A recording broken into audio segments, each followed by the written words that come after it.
Continuamos conociendo todo aquello que sucederá en el más allá, nuestro último fin,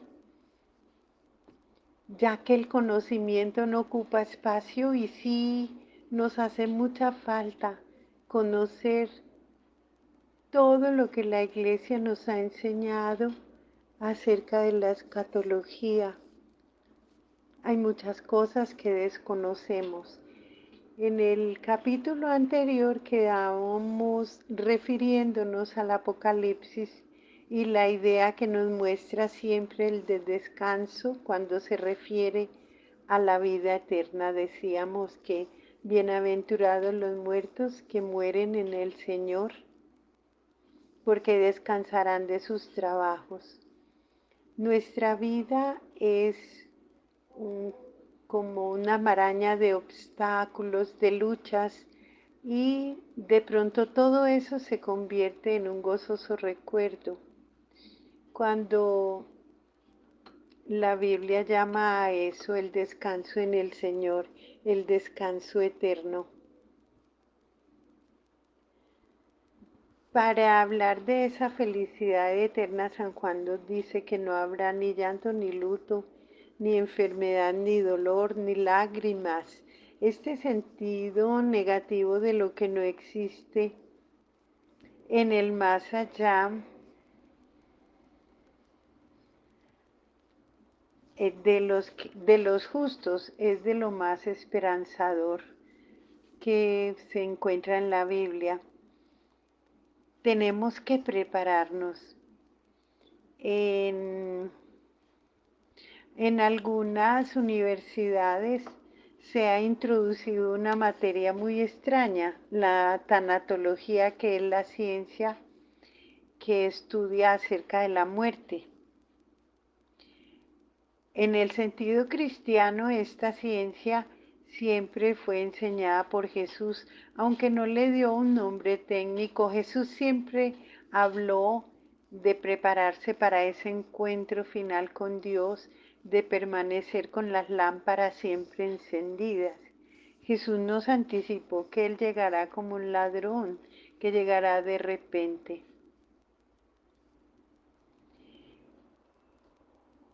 San Juan Bosco le repetía siempre a sus hijos y los invitaba a hacer lo que él llamaba el ejercicio de la buena muerte.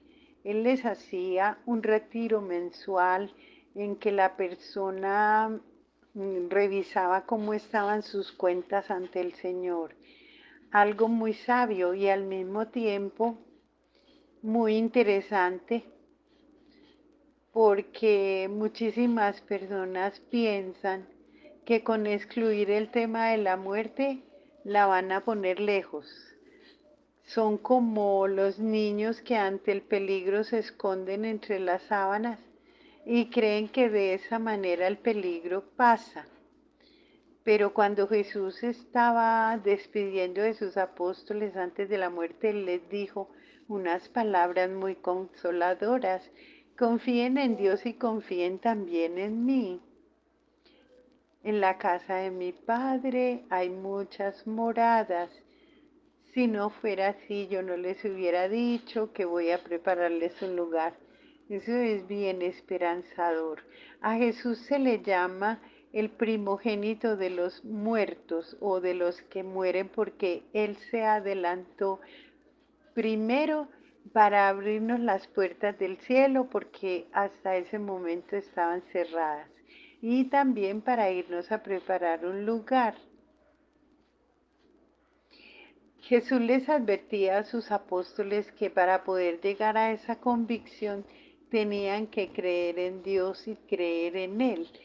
Para poder tener esa certeza de una eternidad en el cielo, tenemos que aferrarnos con toda la mente y el corazón a las palabras de Jesús.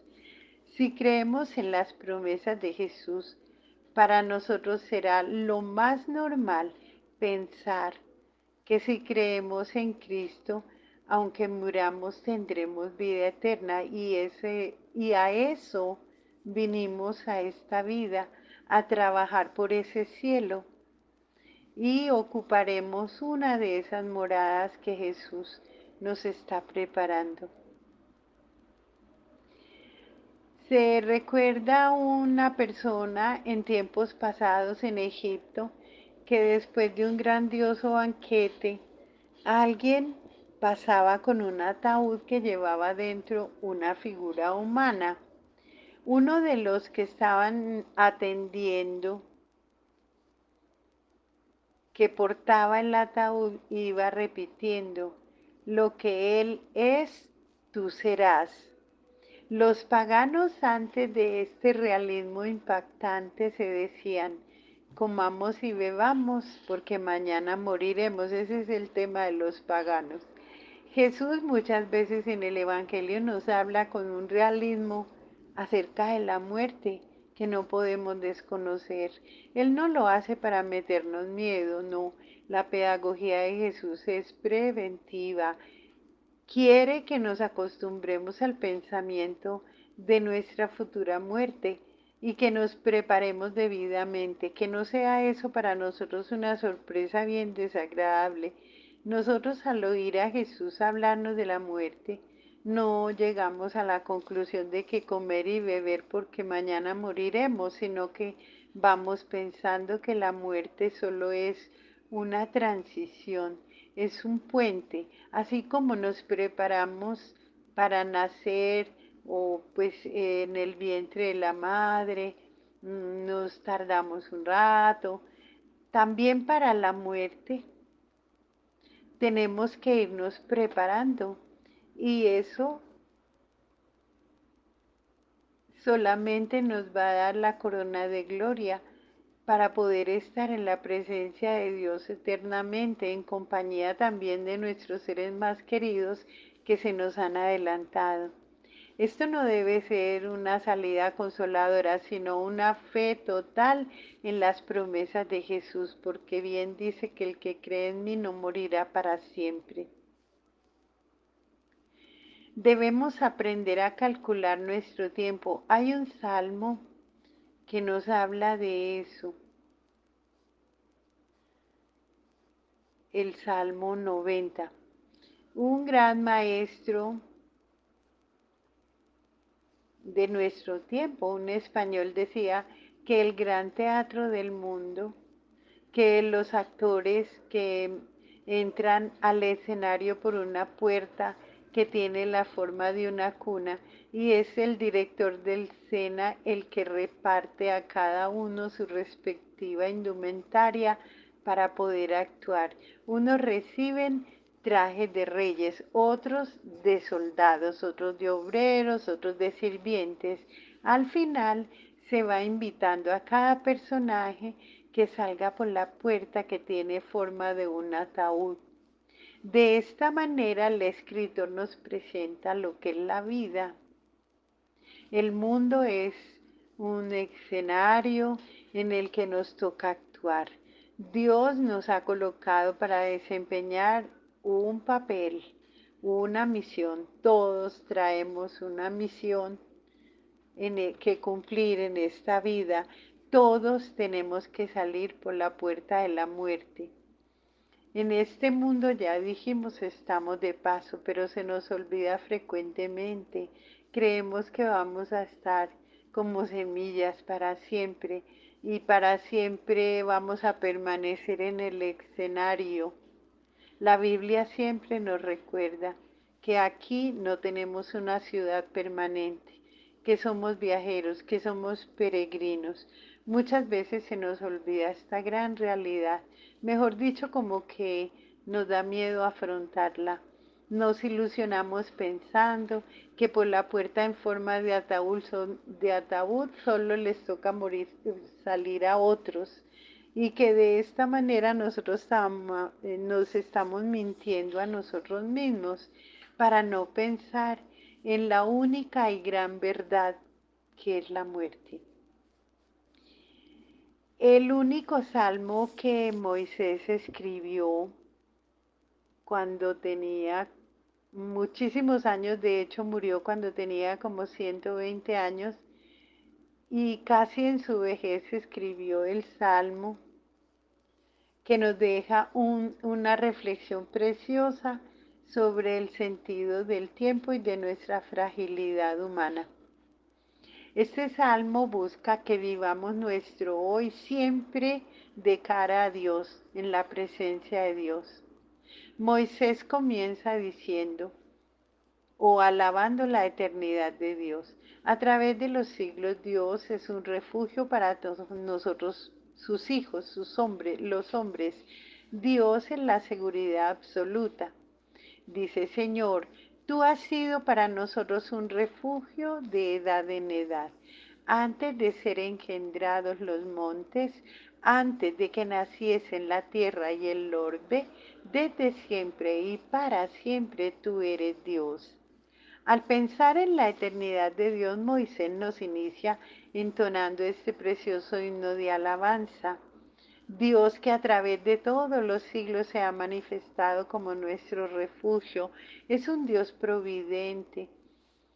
Al inicio de este salmo es una oración por medio de la cual Moisés en su ancianidad alaba y bendice a Dios, porque él puede dar testimonio que de generación en generación ha experimentado la inefable presencia y providencia de Dios.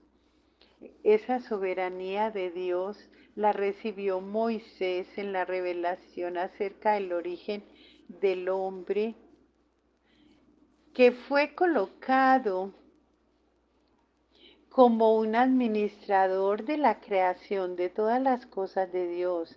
Nosotros no somos dueños, nosotros no tenemos nada, todo le pertenece a Dios, eso es su creación.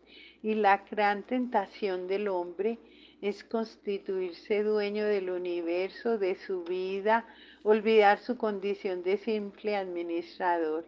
Y Moisés nos quiere recordar eso, que viene del polvo y que al polvo volverá.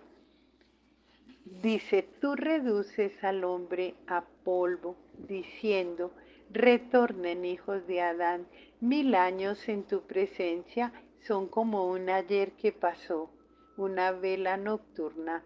Los siembras año por año como hierba que se renueva, que florece, que se renueva por la mañana y por la tarde se seca y la ciegan.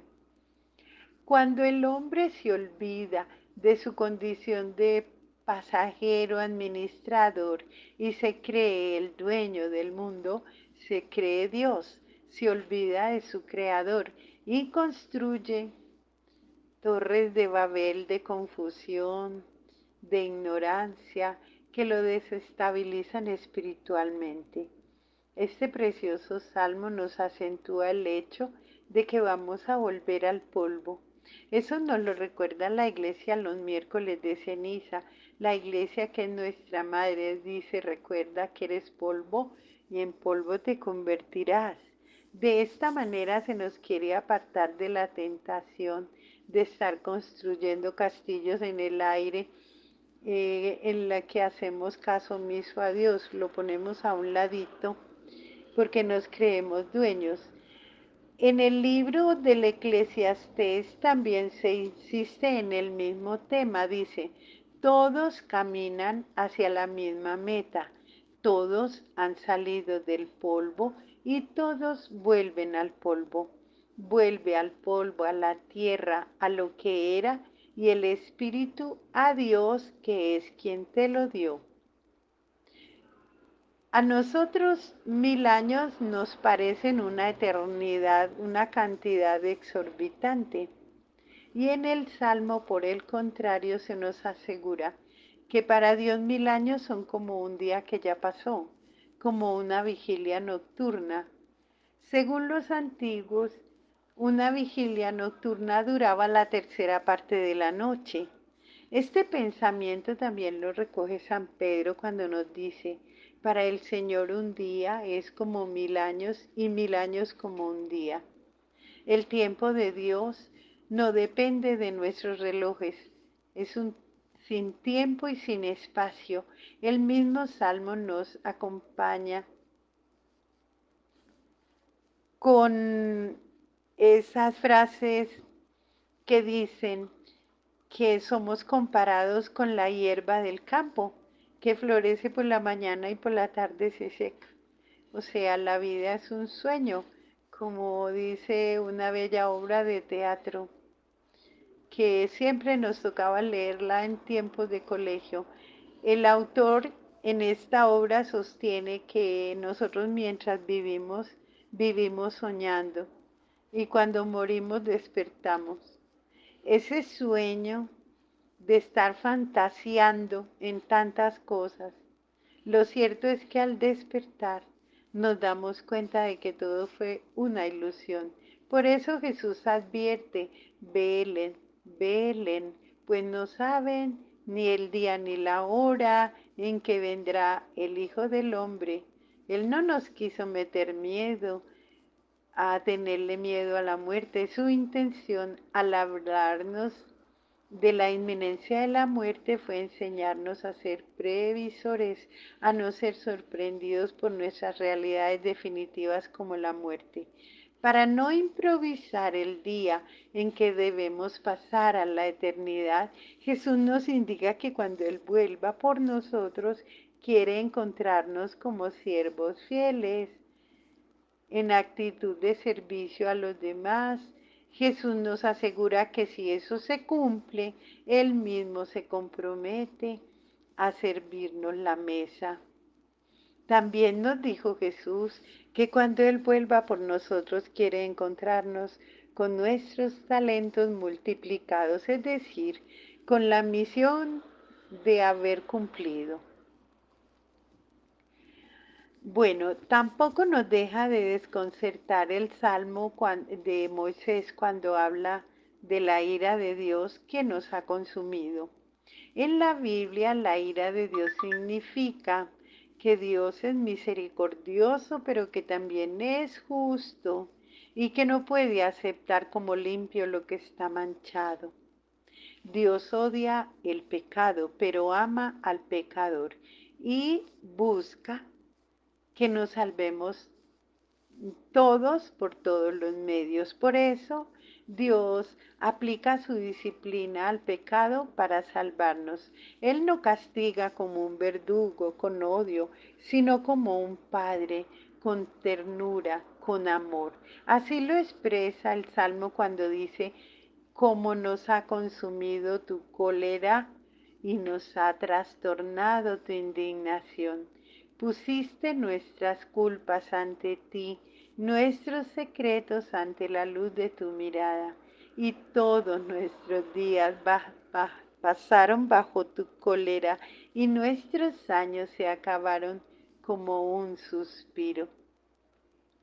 Veamos el caso maravilloso del profeta Jonás, que nos ilustra mucho para comprender lo que es la ira de Dios. Jonás va por el camino de la perdición y el Señor se le suscita como una tormenta que pone en peligro el barco donde va Jonás. Todos los de la tripulación lanzan al mar al profeta desobediente, porque dicen que él por desobediente es causante de la desgracia que están viviendo.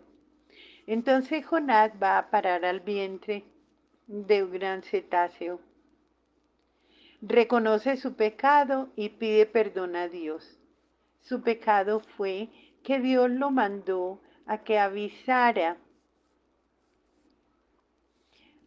al pueblo durante 40 días que iba a haber, que si no había conversión, él iba a tomar cartas en el asunto. Y como él desobedeció a Dios, por eso lo tiraron al mar. Pero él se arrepiente de su pecado, pide perdón a Dios y el Señor no era que quisiera aniquilar a Jonás, sino que lo quería salvar porque lo amaba. Muchas de las tormentas de nuestra vida son provocadas por Dios, que quiere aplicarnos su disciplina para salvarnos, quiere demostrarnos que para Él somos muy importantes. El Antiguo Testamento también nos habla muchas veces que se creía que toda desgracia era un castigo de Dios. Cuando llegó Jesús, Él perfeccionó esa revelación en cuanto al sufrimiento. Ante un ciego de nacimiento, los apóstoles le preguntaron que quién había pecado para que este ciego naciera con semejante desgracia, que si pecaron los padres del ciego o el ciego, o ni siquiera los padres ni el ciego eran culpables de la ceguera de aquel hombre. Pero el ciego estaba allí, delante de Jesús, y para la gloria de Dios, el Señor le sana de su ceguera. Ese ciego nos va a dar cuenta de que va a tener con Jesús uno de los encuentros personales más bellos del Evangelio. Era para la gloria de Dios que el ciego había nacido enfermo. No toda desgracia corresponde a un castigo de Dios. Jesús nos hace ver que Él es Padre, que nosotros somos sus hijos. No, el Dios que corta los sarmientos que dan fruto para que den más fruto. No habla de sarmientos inútiles, sino de sarmientos fructíferos. Aquí está señalado el proyecto de Dios para santificar más a los que ya son buenos y están produciendo buenos frutos. El Señor los purifica para que su fruto sea muy agradable a Dios. Volvemos al Salmo de Moisés y se nos hace la pregunta, ¿quién entiende el golpe de tu ira? Pues la respuesta es ninguno. Nadie puede comprender la disciplina de Dios, su castigo. Solo nos queda inclinar la cabeza, aceptar su divina voluntad y entender el proyecto que Dios tiene para nosotros con la plena confianza de que ese es el camino, que ahí es donde adquirimos la sabiduría de Dios y que nos conviene más, que no solo aceptamos su voluntad, sino que también lo alabamos, porque por la fe debemos saber que el plan de Dios para nosotros es la muestra más grande de su amor. Moisés, ya dijimos, vivió 120 años y en su ancianidad llegó a la conclusión de que la edad normal de vida para un hombre, para un ser humano, es de 70 años. Dice, los más robustos llegaron a 80. Sin embargo, todo es fatiga inútil. Es la conclusión a la que llega Moisés en su reflexión ya siendo anciano. Aunque uno viva 70 años y el más robusto hasta 80, la mayor parte son fatiga inútil porque pasan a prisa y vuelan. ¿Quién conoce la vehemencia de tu ira y quién ha sentido el peso de tu cólera? Enséñanos a calcular nuestros años para que adquiramos un corazón sensato. Mire cómo aquí encontramos ecos del libro de Job, en el que también se anota que Job dice, mis días son más rudos que un correo y se me escapan sin que pueda ver la dicha. Se deslizan como lancha de junco, como águila que cae sobre la presa. También en Eclesiastés se llega a la misma conclusión cuando nos dice, vanidad de vanidades, todo es vanidad. Ante esta constatación de la brevedad y la fragilidad de la vida humana, el salmista hace una petición a Dios, dice, enséñanos a calcular nuestros años para que adquiramos un corazón sensato. En vista de lo que es efímero que en la existencia humana, Este salmista opta por pedirle a Dios la sabiduría de saber vivir el hoy, el presente, el momento de cada día, de aprovechar el tiempo al máximo para cumplir la voluntad de Dios. Solo así, de la mano de Dios, podemos vivir agradándolo a Él. Jesús contó el caso de un hombre que se afanó toda la vida por las riquezas, acaparaba y acaparaba riquezas y más riquezas. Cuando ya se sintió muy rico, muy millonario, dijo, bueno, ahora voy a pasarla espléndidamente. ¿Qué hizo?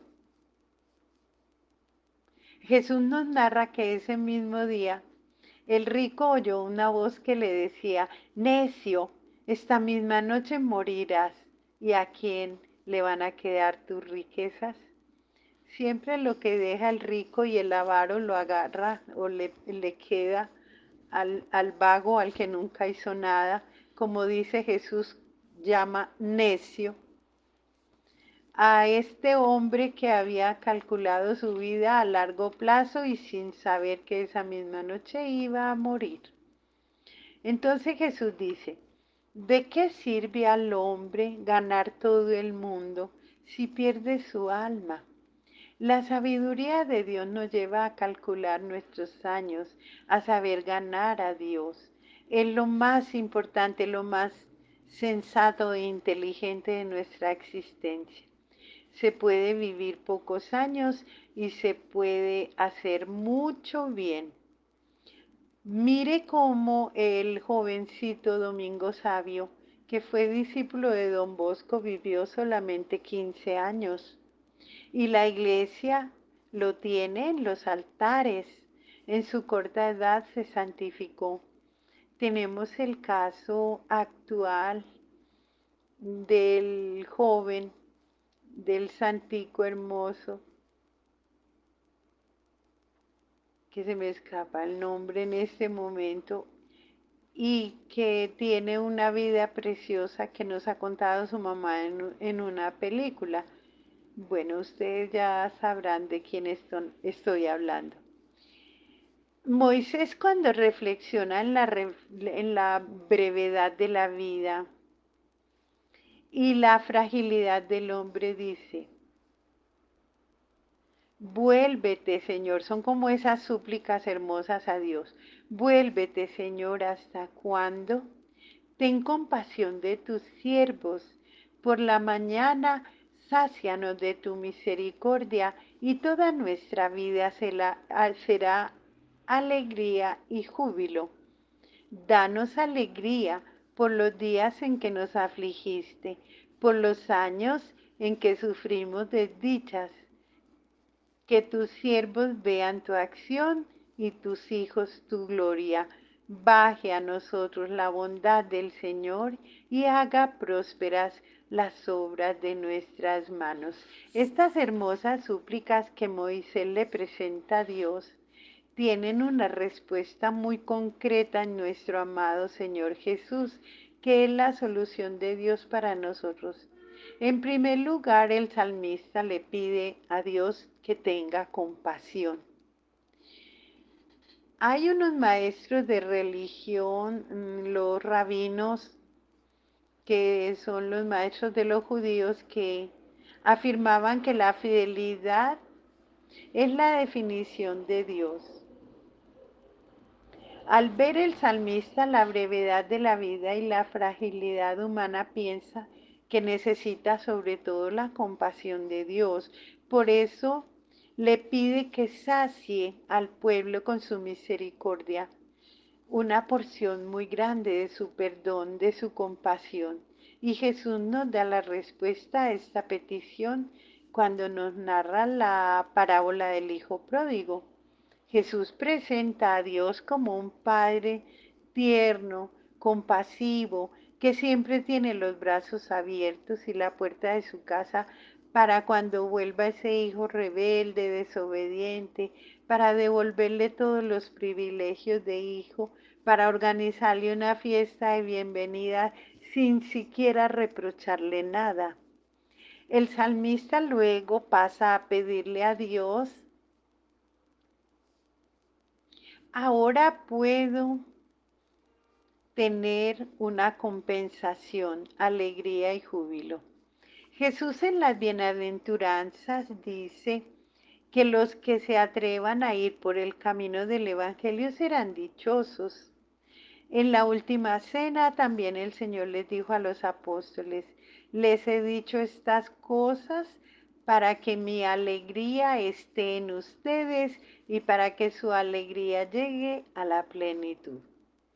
Una característica de los santos es su gozo, su alegría. En ellos se cumple la promesa del Señor. Es dichoso porque va por el camino del Evangelio. El gozo debe ser lo más normal en nuestra vida si vivimos las bienaventuranzas. También el salmista le pide a Dios la evidencia de sus obras, que tus siervos vean tu acción. Lo que se desea es que todo el pueblo vea la mano de Dios en todas las circunstancias, para que aumente su fe, para que se convierta, para que sea fiel en todo a Dios. Y Jesús prometió que los que creyeran verían señales, es decir, tendrían experiencia de la manifestación de Dios. A los apóstoles siempre los acompañó con señales milagrosas durante su evangelización. En el libro de los Hechos, que vale mucho la pena leerlo completito y volverlo a leer, el libro de los Hechos de los Apóstoles nos recuerda que en tiempo de persecución los fieles se reunieron en una casa y en oración pidieron signos y milagros para que todos creyeran en Jesús. Y la señal de Dios en ese momento no se hizo esperar. Vino un fuerte temblor, pero nadie se asustó. Todos vieron y sintieron en el temblor la respuesta de Dios. Necesitamos pedir con fe los signos de Dios. Los necesitamos para que nuestra fe crezca, se fortalezca, para que no esté hoy día sí y mañana no, para que conozcamos más a Dios, para que lo amemos mejor, para que nos entreguemos en cuerpo y alma a su servicio con alegría, con amor, con paz.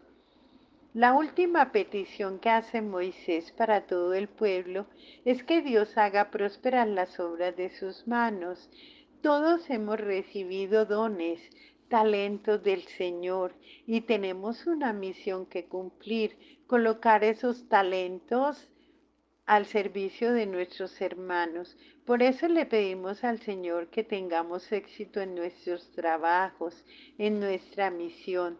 Eso lo necesitamos porque Jesús nos dice que no debemos estar ansiosos por la comida y el vestido, porque el mismo Señor nos da la solución cuando dice: busquen primero el reino de Dios y su justicia, y lo demás se les dará por añadidura. Es como que nos dijera: vivan según las normas del Evangelio y yo me encargaré de que no les falte lo necesario. Y es así. Nos promete hacer prósperas las obras de nuestras manos. Cuando nos sometemos a la voluntad de Dios y le prometemos cumplir y vivir con lo que Él nos quiera dar, siempre nos va a dar lo necesario. Pero como nosotros siempre estamos anhelando más y más, porque a eso nos invita este mundo tan pagano y tan perdido, a que tenemos que querer más y más. Por eso es que nos pasan cosas. Definitivamente, seguro, seguro que Jesús no nos falta con lo necesario.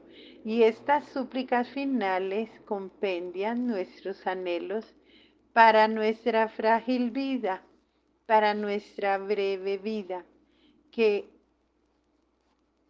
tiene que cobrar un sentido pleno si contamos con la hermosa bendición de Dios. Continuamos.